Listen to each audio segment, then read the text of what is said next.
The alarm bells rang through the corridors of the exploration ship Aurora.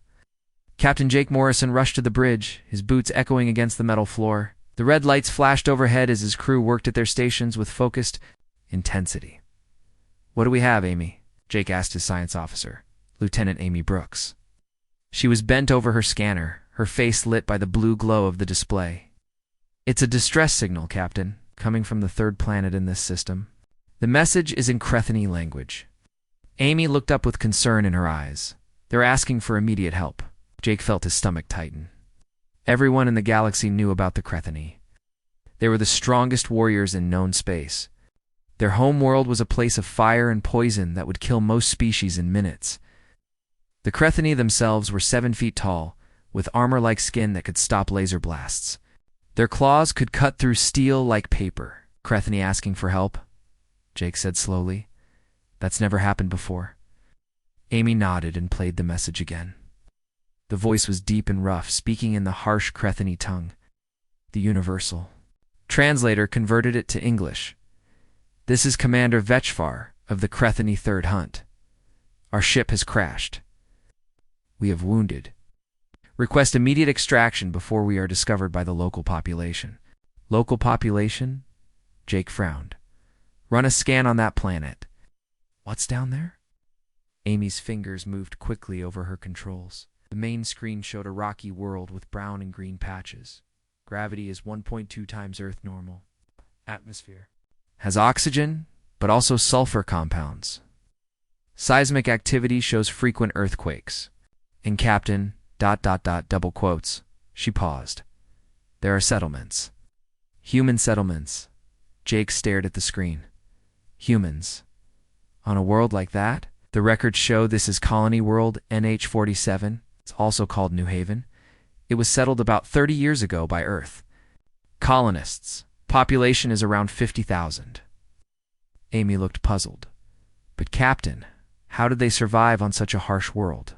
Before Jake could answer, the communications officer called out, "Captain, we're getting another signal. This one's from the planet's surface. It's in English." "Put it through," Jake ordered. A woman's voice filled the bridge. It was calm, but urgent. "This is Dr. Lisa Grant, calling any ship in the area. We have injured beings here who need medical attention. We're doing what we can, but we need proper equipment for their biology." Jake and Amy exchanged glances. "Dr. Grant, this is Captain Morrison of the Aurora. We're on our way down. What's your situation?" "We found 5 large alien beings near the crash site. They're hurt badly. Burns, broken bones, and what looks like infection. We've set up a field hospital in our community center. Please hurry." Jake made his decision quickly.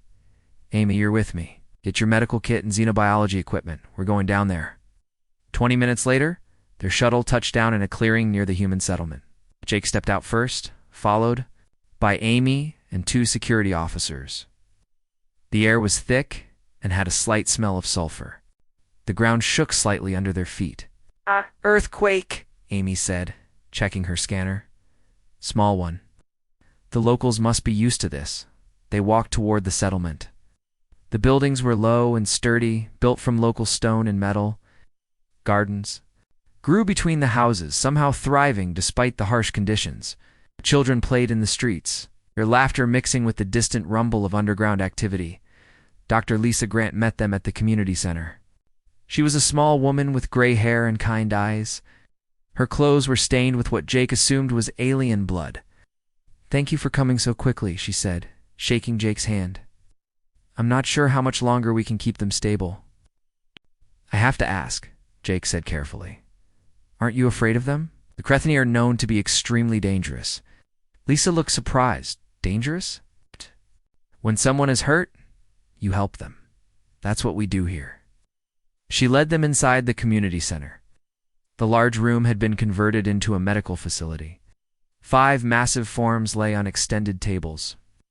Jake had never seen a Crethany up close. Before, they were even more impressive than the pictures. Their dark skin looked like natural armor, and their claws were longer than his fingers. Even unconscious and wounded, they looked deadly. But around each table, human colonists worked carefully. They cleaned wounds, applied bandages, and monitored vital signs. A young man was gently feeding water to one of the conscious Crethani. An elderly woman was adjusting pillows to make another more comfortable. How are they not terrified? Amy whispered to Jake. One of the Crethani was awake and watching them. His eyes were large and yellow, like a cat's. When he spoke, his voice was like rocks grinding together. "You are from the starship," he said in heavily accented English. "I am Commander Thikvar." Jake stepped forward. "I'm Captain Morrison. We received your distress call." "Small beings, Thikvar said, looking at Lisa. "They help us. I do not understand. We could kill them easily, yet they show no fear." Lisa was checking the bandages on his arm. "Why would we be afraid? Your patience? You need help. In our culture, the weak flee from the strong. It is natural law," Lisa said with a smile. "Maybe your culture and ours are different." Amy was scanning the Crethani with her medical equipment. "Captain, their injuries are severe, but not life-threatening. The humans have done excellent work with limited resources." Jake watched as a teenage boy brought fresh water to another Crethoni. The massive warrior accepted it gratefully. "Commander, how did you crash here? It's engine failure during a hunt?" "We were tracking raiders in this sector. Our ship fell from the sky like a stone." Thekvar tried to sit up, but Lisa gently pushed him back down. "When we woke, these beings were already helping us. They pulled us from the wreckage. They risked their lives for strangers." Jake looked around the room. The humans worked with calm efficiency. Didn't seem to notice or care that their patience could tear them apart without effort. "Dr. Grant," he said, "can I ask you something? This world seems very dangerous. How do you survive here?" Lisa continued her work while answering. "Teamwork, mostly. We work together to solve problems. When the earthquakes damage buildings, we all help repair them. When the crops fail, we share what we have. When someone gets hurt, we all help them get better. But the Crethani are warriors. They're built for fighting." So Lisa shrugged. "Right now, they're patients. Tomorrow, when they're better, maybe they'll be friends." Commander Thikvar was listening to every word. "You do not think in terms of strength and weakness? We think in terms of helping each other," Lisa replied. "That's how we've survived on this world for 30 years. Jake began to understand something important. These humans had thrived on a world that would challenge even the mighty Crethani. They had done it not through strength or weapons, but through cooperation and compassion. And now, faced with the galaxy's most feared warriors, they responded with the same approach. "Commander," Jake said, "what will you tell your people about this?" Thekva was quiet for a long moment. "I will tell them that we have found something we did not know existed. Species that survives not by being strong, but by being kind. It changes everything we believe about strength." Amy was taking notes. On her tablet, "Captain, this is unprecedented. The Crethani have never encountered anything like human behavior before." Jake nodded. He was beginning to realize that this moment would change more than just first contact protocols. It might change the entire galaxy. Dr. Grant finished checking Thekvara's wounds. "You'll be fine in a few days, but you need to rest now." "Why?" Thekvar asked. "Why do you help us?" Lisa smiled. "Because you're hurt, and that's what we do." Really that simple? As Jake watched the humans continue their work, he knew that something historic was happening. The strongest species in the galaxy had met humanity, and both sides would never be the same again. The news traveled fast through the Crethani military networks. General Zorthok stood in his command center on the warship Iron Fang, staring at the report on his screen. His massive claws tapped against the metal surface as he read the words. "Again, humans," he said slowly to his aide, Colonel Vexstar. "Small, weak humans helped our warriors. This makes no sense." Colonel Vexstar was equally confused. General Commander Vekvar says, "These beings have no natural weapons, no claws, no armor, no enhanced strength. Yet they live on a world that would challenge our best soldiers." General Zorthok had ruled through strength for 40 years. Every species in the galaxy feared the Crethani because they were the strongest. Now he was hearing about creatures that survived without strength at all. "Prepare my ship," he ordered. We go to this world. I must see these humans for myself. On New Haven, the human colonists had no idea they were about to receive some very important visitors. Dr. Lisa Grant was back at her clinic, treating the usual cases of broken bones and burns that came from living on such a difficult world. The Chthoni warriors had recovered and were staying in the guest quarters while they waited for rescue. Commander Vekvar walked through the settlement every day, watching the humans work. He saw children playing games in areas where the ground shook regularly. He watched elderly people working in gardens where the soil contained chemicals that would poison most species. Nothing made sense to him. "Dr. Grant," he said one morning, "I need to understand something. Why do your people stay here?" "This world is dangerous." Lisa was checking on a patient who had been hurt in a small earthquake. "This is our home, Commander. We make it work." "But how? You have no armor to protect you, no claws to fight with, no speed to run from danger." "We have each other," Lisa said simply. "When someone gets hurt, we help them. When a building falls down, we build it back together. When food runs out, we share what we have." The Igar followed her as she made her rounds. "On Kreth Prime, the strong survive and the weak die. It is the way of nature." "Maybe," Lisa said, "but we found a different way." That afternoon, Marine Sergeant Alex Turner from the Aurora came to the settlement. Captain Morrison had asked him to work with the Crethini delegation that was coming. Alex was a big man with scars on his arms from many battles. But when he met the Crethini warriors, he was friendly and calm. "Sergeant Turner," Vekvar said, "you are a warrior. Can see it in your eyes. You understand strength." Alex nodded. "I've been in fights." "Yes, but that's not what makes us strong here." "What does?" Before Alex could answer, the ground began to shake. It was a bigger earthquake than usual. The buildings swayed and people shouted warnings to each other. Alex grabbed Vekvar's arm and pulled him toward a safe area. "Follow me," Alex said. "We need to get to the emergency shelter." Vekvar could have easily broken free from Alex's grip, but he was curious. He followed the human through the shaking streets. All around them, people were helping each other. Parents carried children, young people helped the elderly, and everyone moved together towards safety. In the shelter, Vekvar watched as the humans organized themselves. They had leaders, but everyone listened to each other. They shared food and water without being asked. Children were kept calm by adults who weren't even their parents. "This is how we survive," Alex explained. "We work together." The earthquake lasted 10 minutes. When it was over, the humans immediately began checking on each other. Teams went out to inspect the buildings for damage. Medical personnel treated the injured. Everyone had a job to do, and everyone did it. Vekvar saw something he had never seen before. A human child, maybe 8 years old, was crying because her home had been damaged. Without being asked, adults began working to fix it. They brought tools and materials. They worked together to make the house safe again. "She is not your offspring," Vekvar said to Alex. "Why do you help her?" "'Cause she needs help," Alex replied. "That's reason enough." 2 days later, General Zorthok arrived with 3 warships. The humans were not afraid, even though the Chthoni fleet could have destroyed their entire colony in minutes. Mayor John Patterson, an elderly man with white hair, met the general at the landing site. "Welcome to New Haven," Mayor Patterson said. "We're honored to have you visit our home."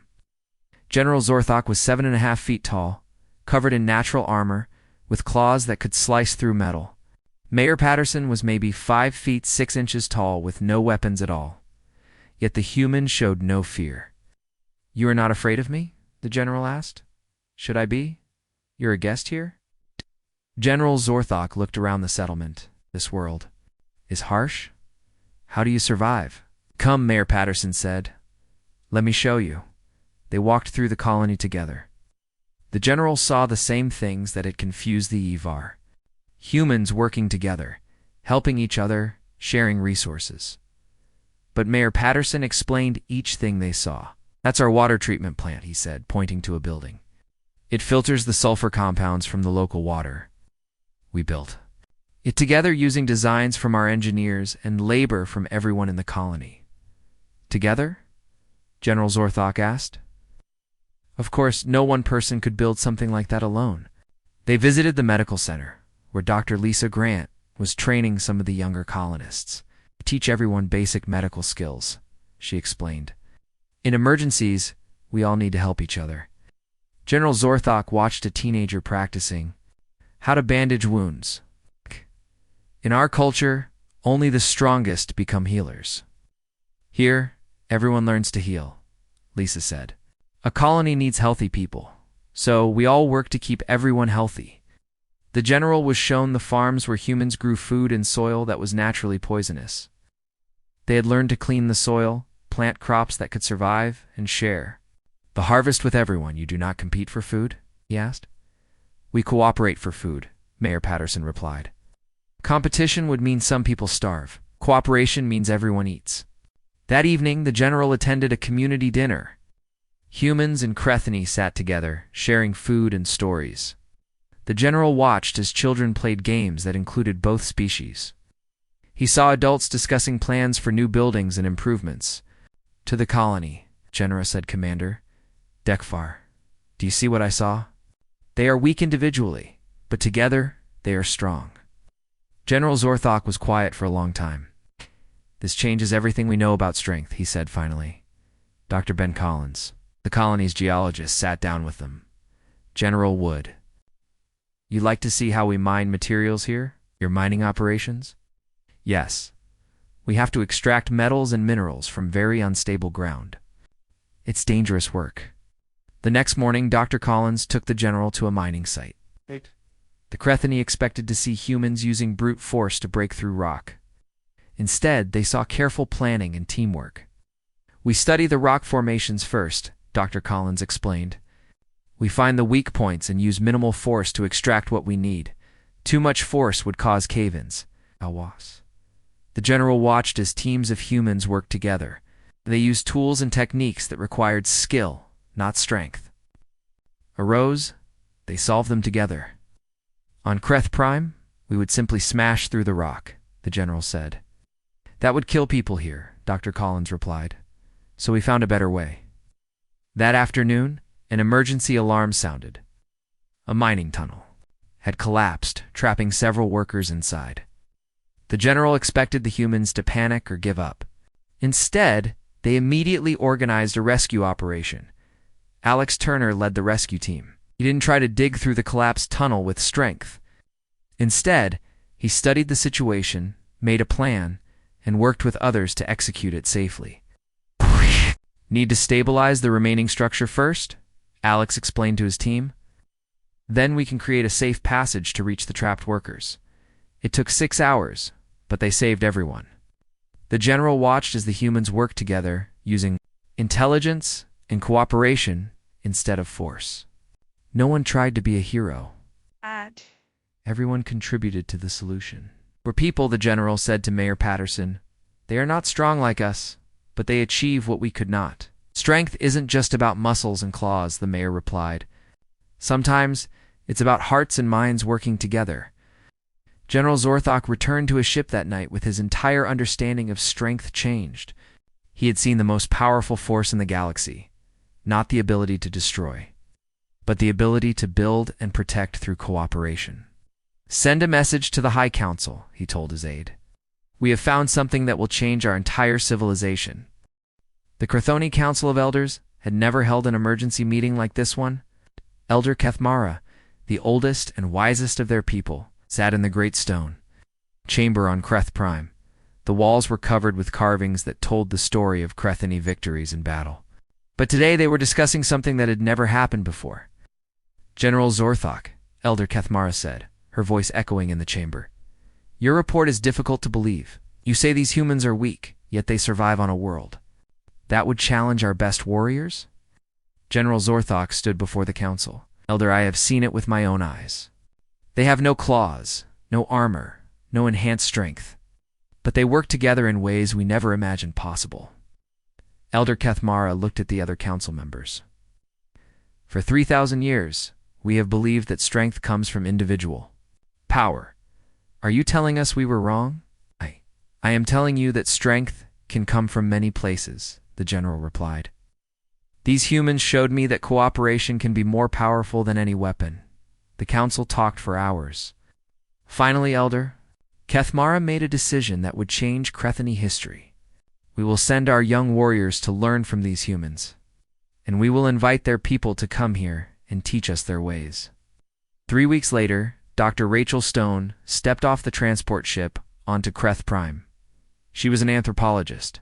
From Earth, someone who studied different cultures.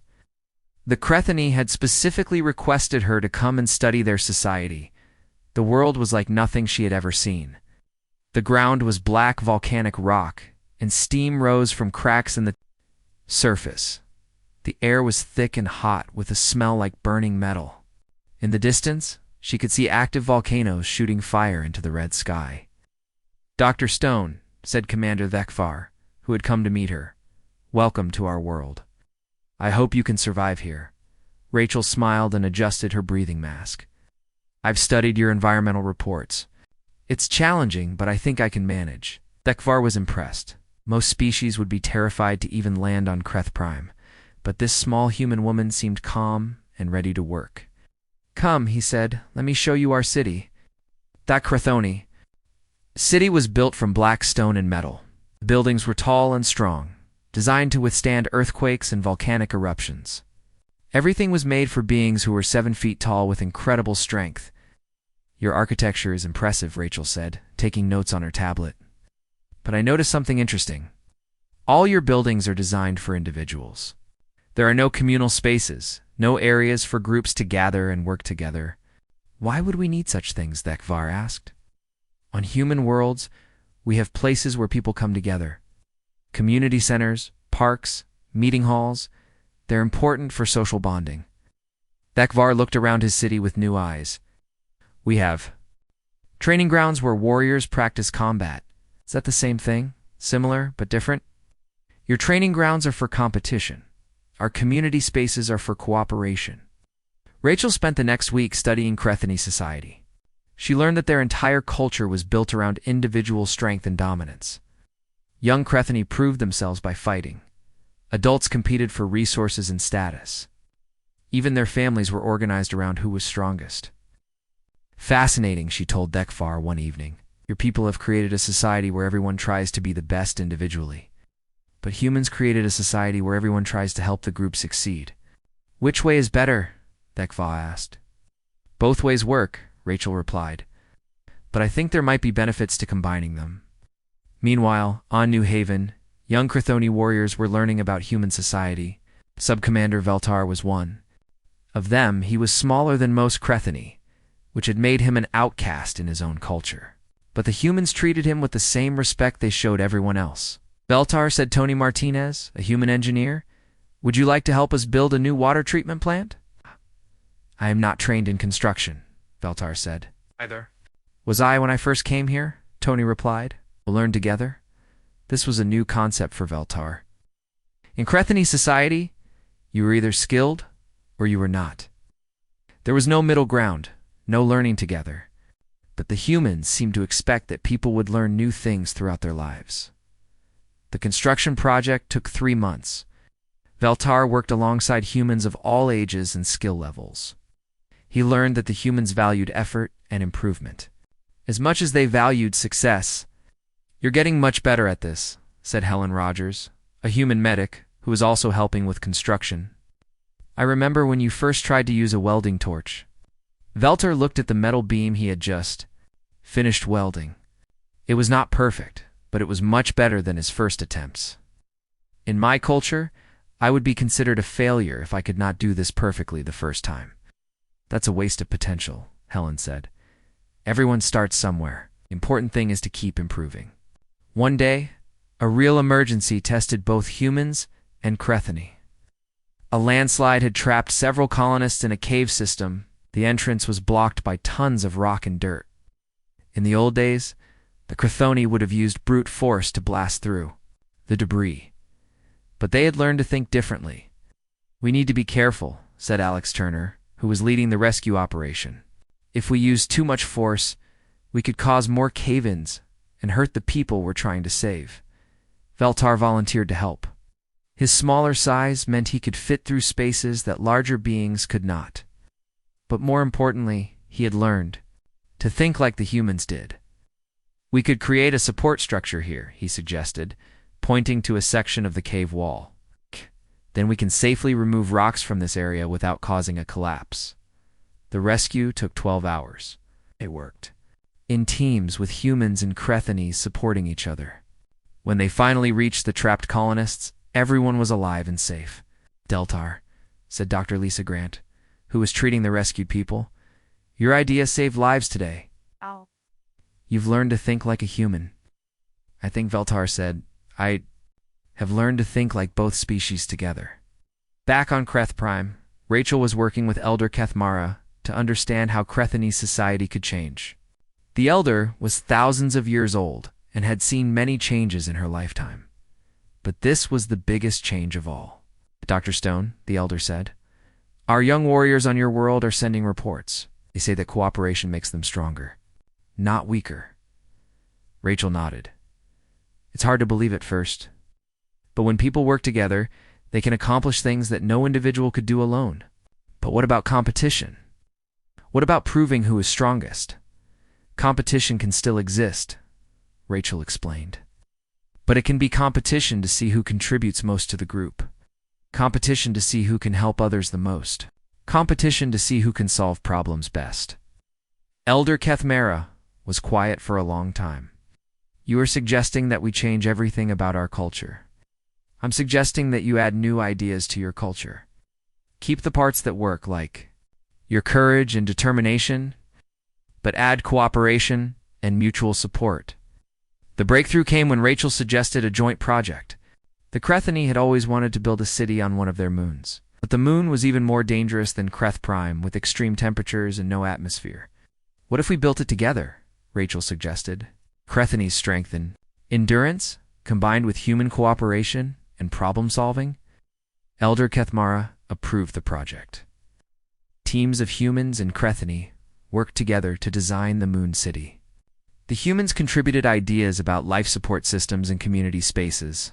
Crethani contributed their knowledge of construction in extreme environments. This is remarkable, said Dr. Ben Collins, who had come from New Haven to help with the project. Neither species could build something like this alone. The Moon City became a symbol of what was possible when two different species combined their strengths. It had the durability that Crethani engineering provided and the livability that human design created.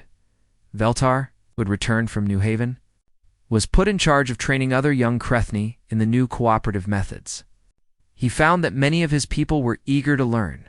For too long, he told a group of young warriors, we believed that being strong meant being alone.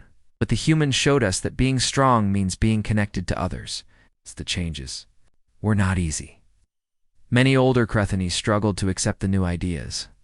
But the younger generation embraced them quickly. They found that cooperation did not make them weak. Instead, it made them capable of achievements that individual strength could never accomplish. The transformation has begun, Elder Kethmara told Rachel as they watched young Crethani and humans working together on the Moon Project. Our people are learning that there are many kinds of strength. Rachel smiled. Our people are learning that there are many kinds of courage.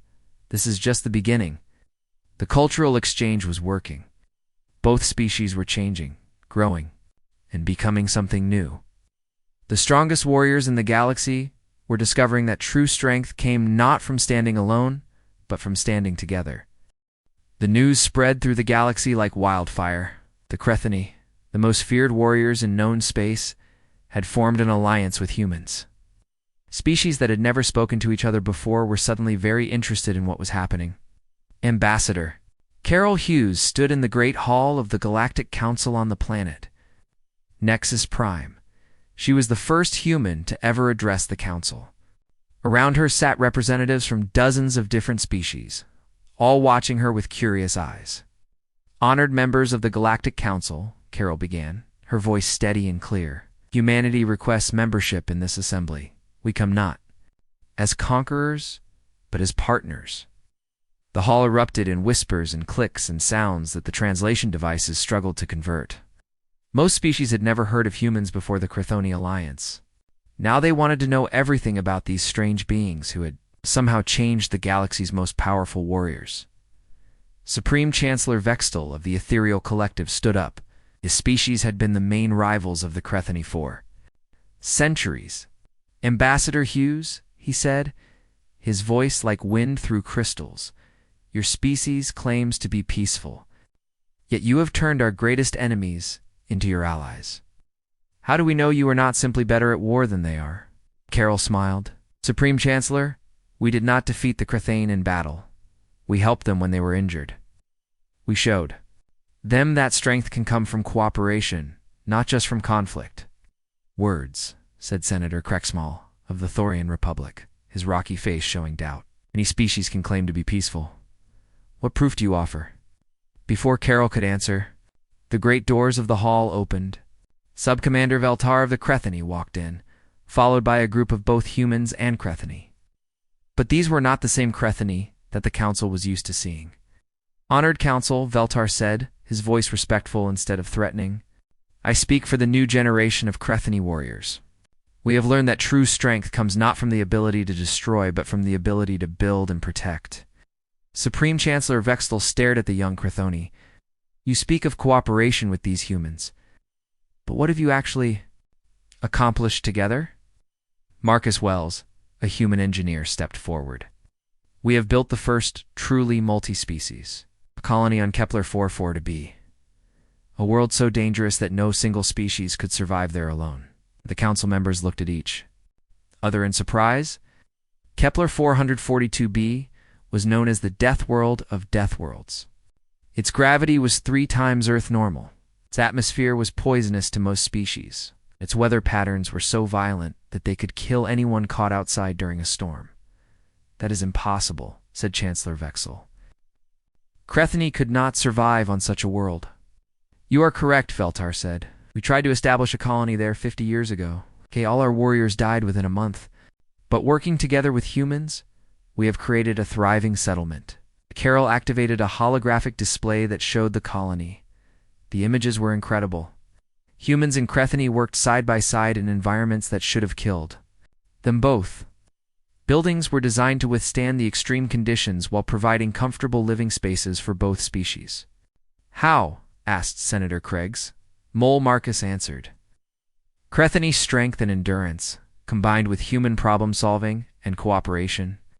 We designed structures that use Crethani engineering principles, but incorporate human concepts of shared living spaces and mutual support systems. The Crethani provide the physical strength needed for construction in extreme conditions," added Dr. Amy Brooks, who had been part of the original First Contact team. "Humans provide the social organization needed to coordinate complex projects and maintain community morale. Most importantly," Veltar said, "we have learned to think differently about what it means to be strong. A Crethani warrior fighting alone may be powerful, but a Crethani warrior working with others is unstoppable." The council session continued for hours. Representatives from different species asked questions about the human-Crethani alliance.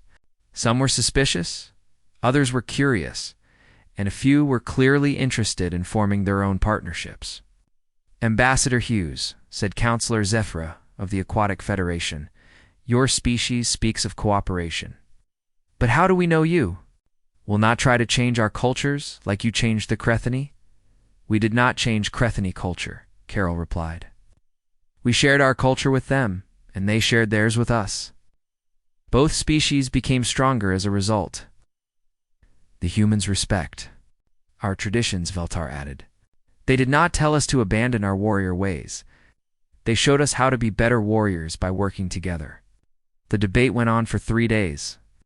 Finally, General Zorthok himself arrived to address the council. The massive Crethani commander had rarely spoken in these halls before, and when he did, it was usually to make demands or threats. "Honored Council," the general said, his voice filling the great hall. "I have commanded Crethani forces for 40 years. I have conquered worlds and defeated armies. But I have never seen anything as powerful as what happens when species work together instead of fighting each other." He gestured to the humans standing beside him. "These beings taught us that victory is not about defeating your enemies. It is about turning your enemies into friends." Supreme Chancellor Vexthel looked skeptical. General, your people have been our rivals for centuries? Are you suggesting that we should simply forget our differences? I am suggesting that our differences make us stronger when we work together, the general replied. The ethereal collective has technology that we do not. We have physical capabilities that you do not. Humans have social skills that neither of us possess. Together we could accomplish things that none of us could do alone. Speech. The council took a recess. Representatives from different species gathered in small groups to discuss what they had heard. The humans waited nervously while the galaxy's leaders decided their fate. Dr. Rachel Stone, who had come from Kreth Prime to attend the session, spoke quietly with Carol. Do you think they'll accept us? I think they're scared, Carol replied. We've shown them something they've never seen before. Change is always frightening. But change can also be exciting, said Tony Martinez, who had been listening to the conversation. Look at what we've accomplished with the Crethoni in just a few months. When the council reconvened, Supreme Chancellor Vexthel stood to announce their decision. The Galactic Council has voted. By a margin of 37 to 15, we accept humanity's request for membership. The hall erupted in cheers and protests. Some species were clearly happy with the decision, while others were unhappy, but the decision was made. However, the Chancellor continued, we have conditions. Humanity will be granted provisional membership for 1 galactic year. During this time, you must prove that your methods of cooperation can work on a larger scale. Carol nodded. We accept your conditions. What would you like us to do? The Outer Rim territories have been plagued by piracy and conflict for decades, said Senator Crexmall. If your methods are truly effective, help us bring peace to that region. We will try, Carol said. But we will need the cooperation of council members. You will have it, said Councillor Zafira. The Aquatic Federation volunteers to work with you, as does the Thorian Republic, added Senator Crexmall. To everyone's surprise, Supreme Chancellor Vexthel also stood up. The Ethereal Collective will also participate in this experiment. General Zorthok smiled, showing his sharp teeth. And the Crethoni will provide security for the operation. Over the following weeks, the most unlikely alliance in galactic history began to form. Species that had been enemies for centuries were now working together under human guidance. The humans did not try to lead the alliance. Instead, they helped each species contribute their unique strengths to the common goal. The Aquatic Federation provided advanced sensors and communication systems. The Thorian Republic contributed their expertise in defensive systems. The Ethereal Collective shared their knowledge of energy manipulation. Crethoni provided military strength and protection. This is remarkable, said Dr. Ben Collins, who was serving as the scientific advisor to the Alliance. Each species is doing what they do best, but they're all working toward the same goal. That's the human way, Carol explained to the Mixed, a group of alien diplomats. We don't try to make everyone the same. We try to help everyone be their best. The first joint mission was to a system where pirates had been attacking trade routes, instead of sending in warships to fight the pirates. The Alliance sent in negotiators, engineers, and social workers. We're not here to destroy you, Carol told the pirate leaders when they agreed to meet. We're here to help you find a better way to live. The pirates were confused. You're not going to arrest us or kill us? We're going to offer you jobs? Said Marcus Wells. The Outer Rim needs skilled pilots and engineers. Instead of stealing from traders, you could help protect them. It took 3 months, but the Alliance successfully converted most of the pirate fleets into a legitimate security force. The few pirates who refused to cooperate were peacefully captured by Crethoni forces and given the choice of imprisonment or rehabilitation. The Outer Rim is more peaceful now than it has been in 50 years, reported General Zorthok to the Galactic Council. 5 years had passed since the first meeting between humans and Crethoni.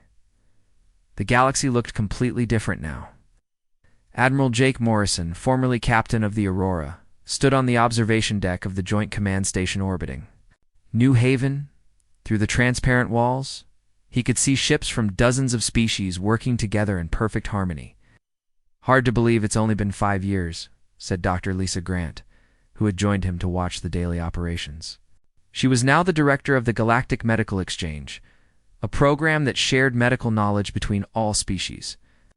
Sometimes the biggest changes happen the fastest, Jake replied. When people see something better, they want to be part of it. Below them, the planet New Haven had grown into something amazing. The original human settlement was now a thriving city where dozens of species lived and worked together. Crethany children played alongside human children in parks designed for both species. Ethereal collective scientists worked with Thorian engineers to build new technologies that neither could have created alone. Dr. Rachel Stone walked up to join them. She had spent the last 5 years traveling between worlds, helping different species learn to work together. The transformation is complete on most worlds now, she said. But the real change is in the children. Hush. She pointed to a group of young beings playing in the park below. There were human children, young Crethany, small ethereals, and several other species all running around together. Were playing a game that seemed to involve both cooperation and competition, laughing as they worked in teams. They don't see differences the way their parents did, Rachel explained. To them, working together is just normal. In the Crethany section of the city, Sub-Commander Veltar was now Commander Veltar, leading a new type of Crethany military unit. These were not the solitary warriors of the past, but teams trained to work with other species. His daughter Kira was part of the first generation to grow up with this new way of thinking. Papa Kira said to her father one morning, "Why do the history books say that Crethany used to fight alone?" Altar smiled at his daughter. She was only 7 years old, but she already understood cooperation better than most adult Crethoni from the old days. "Because we didn't know any better then," he said. "We thought being strong meant being alone. But the humans taught us that being strong means being connected to others." "That seems silly," Kira said. "Everyone knows you're stronger when you have friends to help you." "Yes," Veltar agreed. "Everyone knows that now, but it took us a very long time to learn it." On Earth, 9-year-old Danny Chen was video calling his best friend, a young Crethany named Vextel who lived on the moon colony. The two had met during a school exchange program and had been friends ever since. "Danny," Vextal said, his young voice still carrying the Crethany accent. "My teacher says that before the alliance, humans and Crethany were afraid of each other. Is that true?" Danny looked confused. "Why would we be afraid of each other?" "My friend, I don't know," Vextal replied.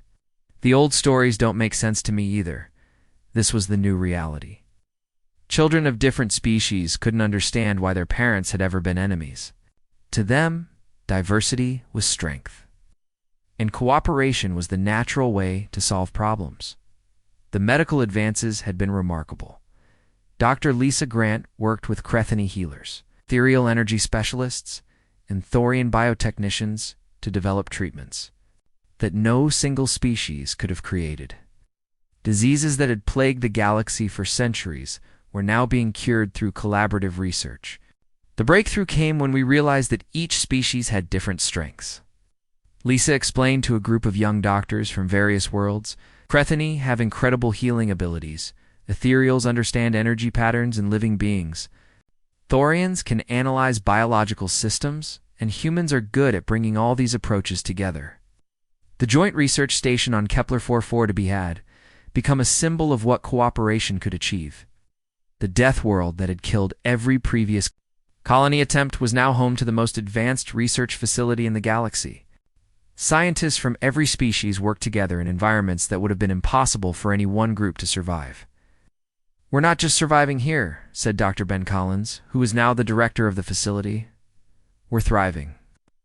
And we're making discoveries that will benefit every species in the galaxy." The changes in Crethoni society had been the most dramatic.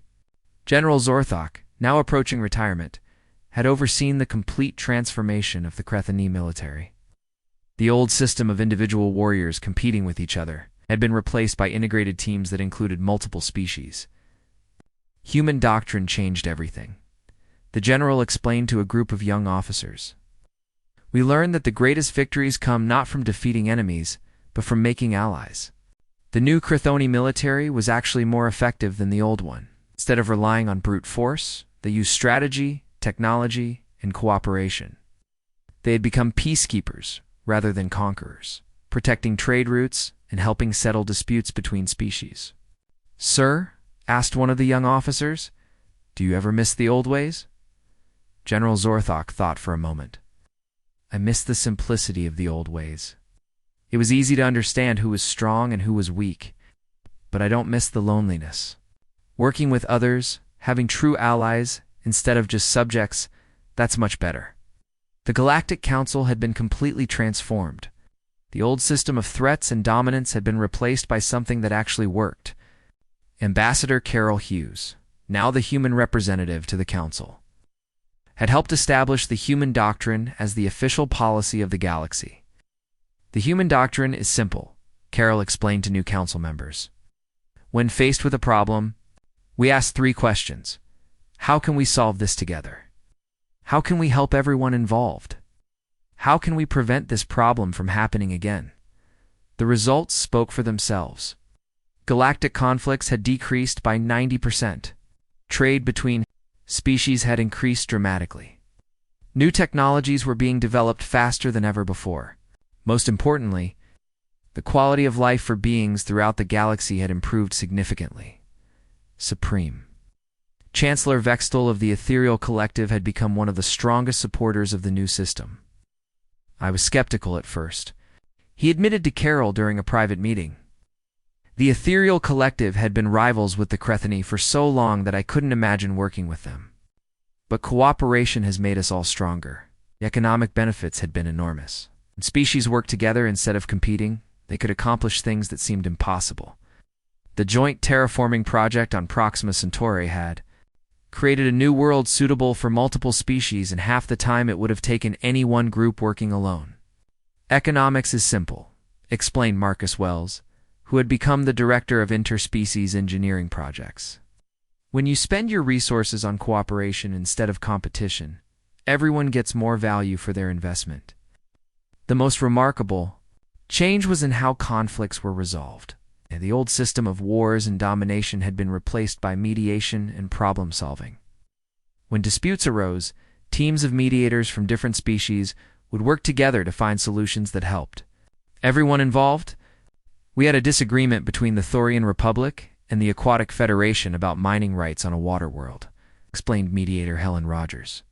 In the old days, this might have led to war. Instead, we found a way for both species to benefit from the resources while also protecting the planet's ecosystem. The transformation was so complete that young beings couldn't imagine the galaxy working any other way.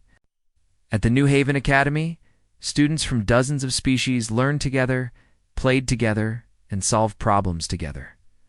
"Look at them," said Tony Martinez, who had become a teacher at the academy. "They're not human students and Crethini students, and ethereal students. They're just students working together to learn." Elder Keth Mara, now the oldest being in the galaxy, had lived to see the greatest transformation in galactic history.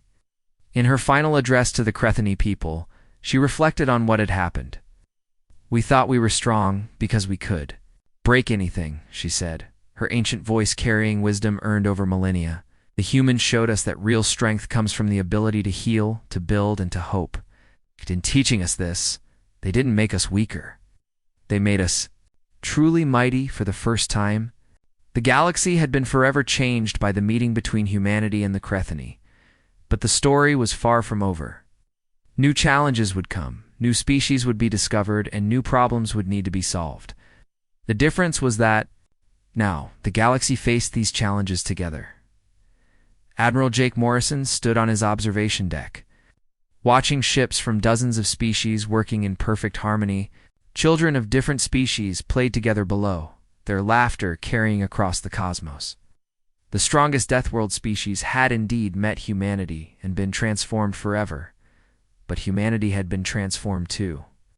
In teaching others about cooperation, humans had learned about courage. In showing others how to build, humans had discovered new ways to grow. In helping others find hope, humans had found a purpose greater than themselves. The galaxy was no longer a place of fear and competition.